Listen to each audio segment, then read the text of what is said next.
at this time, it is my honor to welcome Steve Jeffrey to the podium as he introduces Paul Elkin.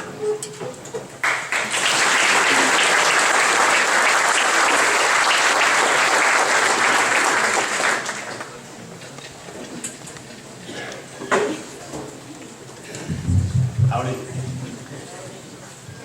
It is with great honor that I have the opportunity to talk about Paul Elkin, who ran track at Brewer from 1979 to 1982. And for 3 of those years, I was the fortunate beneficiary of his talents as his coach. Paul began his track career at Brewer after he was cut from the freshman basketball team. Thank God. Although having seen Paul play basketball, I'm sure that wasn't a hard decision. He began his great career in close to his first meet in indoor track in the long jump and broke his ankle. So it didn't start out really that great. He did recover in time to run spring track as a freshman, and we caught a glimmer of what was to follow. He actually ran the fastest time in the Class A regional his freshman year, and then went on to place 5th in the state meet as a freshman in the Class A state meet. And of course, his sophomore year was when I started coaching. It was my first experience with Paul. We had a great team that year, a lot of seniors, many of whom are in this room right now. We had one senior in particular by the name of John Condon. We kind of called him the man. And John was pretty good. He was defending state champion in the 600, and he ran the 300. And so Paul kind of followed him around the track every time that they ran together. And so John would win and Paul would come in second, and that's sort of the way it went all season long, until the state meet when they got second and third.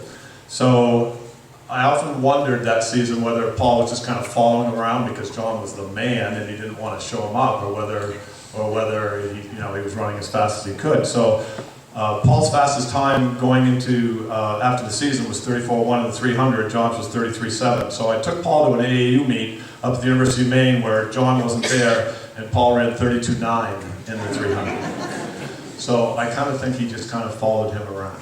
I kind of think. But that spurred on to an incredible sophomore season in which Paul sort of took control of the state of Maine in terms of his ability. He set the PVC record in the 100-yard dash at 10.1. He was the state champion in the 200. He would have been state champion in the 100, but it just so happened that for some reason I was standing on your blocks at the finals of the 100 down at South Portland. And the starter said, "Runners to your mark, set," and Paul went. And then came back. And so the gun went off, and I know Paul in his mind said, well, there's going to be a second gun, so I'm just going to kind of sit here. And no second gun happened. And so Paul finally took off, came out of the blocks. He was about 4 steps behind, and he came in second. So he had a great sophomore year. That led into indoors his junior year, in which he was simply awesome.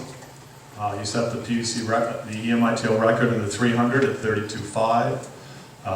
He set the school record in the 60-yard dash, or back then it was a 55-yard dash. No, it was a 60-yard dash back then. He also had an incredible state meet in which he won all 3 events. Oh yeah, I forgot to say that I couldn't get him the long jump his sophomore year because of his broken ankle. He didn't really want to do that again. Finally convinced him his junior year to do long jump, and he won the state championship. So his junior year, he was state champion in the 60, he was state champion in the 300, he was state champion in the long jump. And then outdoors, his junior year, he was state champion in the 100-yard dash, scored 22 points in the state meet his junior year outdoor track, all 22 points that Brewer would score. And then his senior year, he once again had a great year. We had a great team that year. We won the Eastern Maine Indoor Track League Championship with the most points ever, with 133 points. Paul scored 28 points in that meet, winning the 60 and the 300, and actually tied in the long jump, but the guy had the second best jump to you. So if you jumped a quarter inch more, you would have won. So in his 4 years of high school and indoor track, Brewer indoor track teams came in second, third, and second in the state meet. Really the greatest run ever in the history of Brewer indoor track. So great thing about Paul Elkin was that he had this unique ability to be at his best in the biggest meets. I've described all the championships he's won. It's because when championship meets came around, he was able to rise to the next level. And he was awesome. The other thing about Paul, he was really fun, he was a great teammate, he was a really bright guy. We did so many things back then that I would get fired for today. I remember in 1980, I was sitting in my room, it was Friday before April vacation, and all the track kids used to come down to my room, and I said, hey, I think I'm going to go to Florida this afternoon. Anybody want to go? And Paul goes, I'll go. And Harley Knowles said, I'll go. I said, well, go call your parents. If they say yes, we'll go to Florida. They both said yes. So I took these kids to Florida. We drove 33 hours straight through. We slept on Bradenton Beach the first night there because I didn't want to wake up my grandparents. And then we spent the week tooling around Florida. Can't you see a coach doing that today? I can't.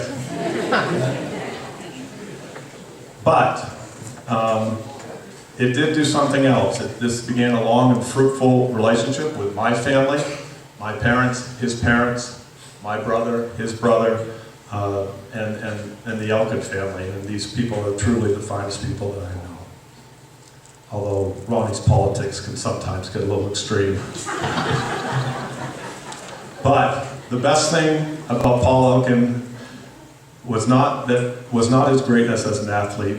It was the fact that his greatness did not define him. He was able to put everything in perspective. And he had so many other things going for him, so that when he went to the University of Maine, running was not the thing anymore.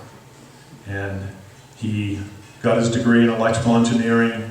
He settled down in Sydney, got married to Karen, has two great kids, Dagan and Gabriel.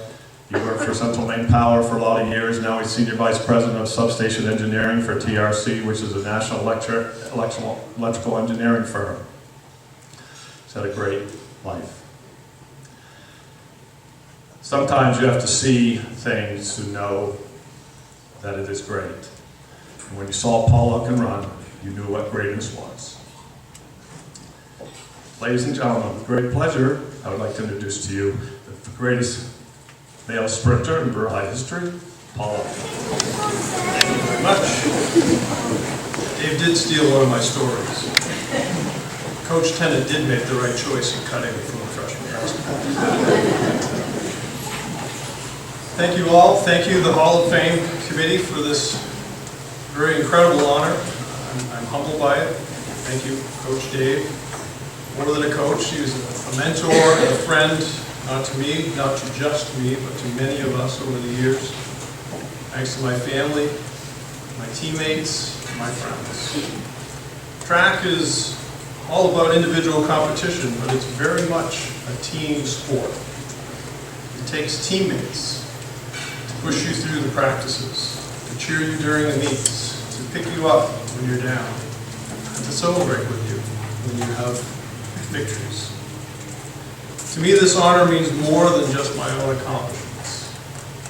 Without my coaches, without my teammates, my family, and my friends, I'm not sure I would have done as well.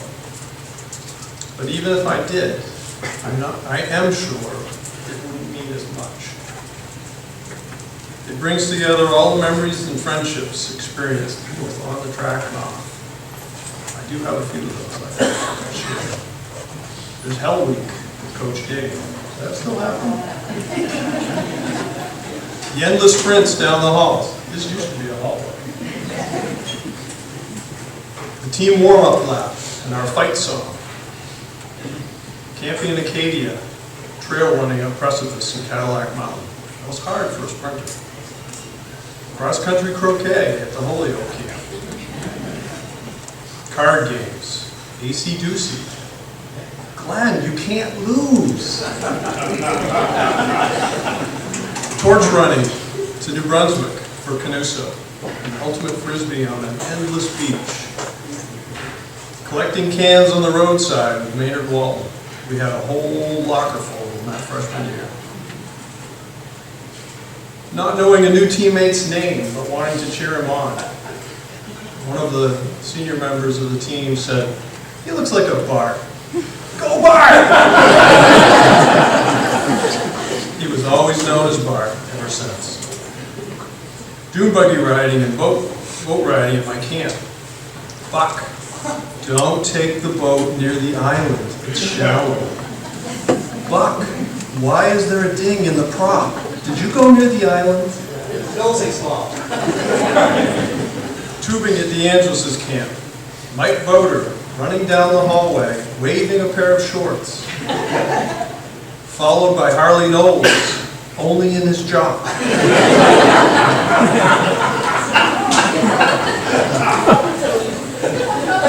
Psycho t-shirts. Bold is beautiful. Bald is beautiful. So many more. We learned many important characteristics and life lessons along the way as well. You heard about how I started. Another lesson that I learned early in my career is paying attention to details. Dave mentioned the first meet when I broke my leg. Well, before that, we had our 60 event. Now, our freshman year, the boys' uniforms were particularly uncomfortable. Very stiff nylon shorts, no liner, kind of drafty. I did find a way to make them even less comfortable.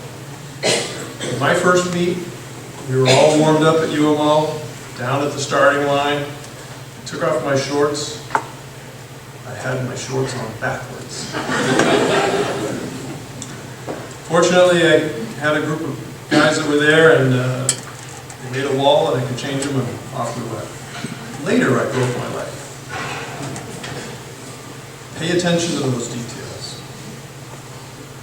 A lesson that Coach Dave taught me. It was at the 1980 state championship meet indoors. I was a sophomore, and I made the finals in the 60. I ran a good race, and I was pretty certain I finished third.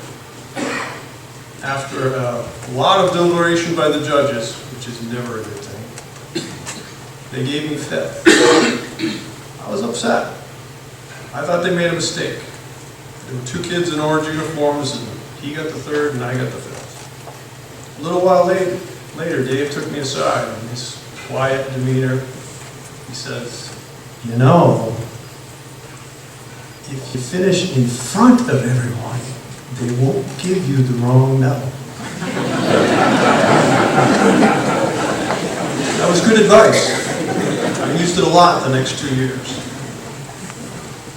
A different state meet, and there's a picture for this I just realized or learned tonight. I had another lesson about don't give up. I wore glasses in high school, not these.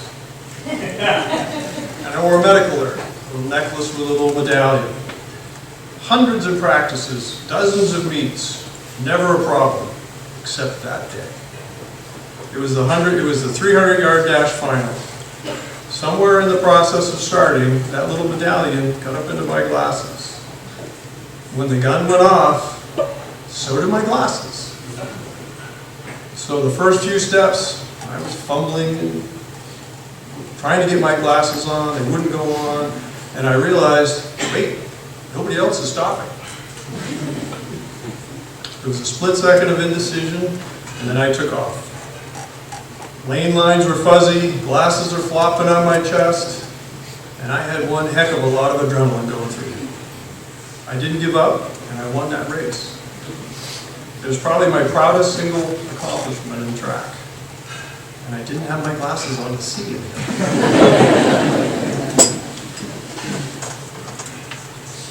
So in closing, I want to wax a bit philosophical. The memories we accumulate are like little patches. We sew those patches together into a quilt in our mind. We add to them other important memories as we go through life. Like my son's breaking records in the swim in high school, my daughter's championships in gymnastics in the States and New England. And when we want, we take out that little warm, comfortable quilt. We wrap ourselves around in all those memories. and we reminisce about all these glory days. So, all you young athletes, remember those lessons. If you want to win, be in front at the end. If you get off to a bad start, don't give up. And always, always remember to put your shorts on right. Thank you very much.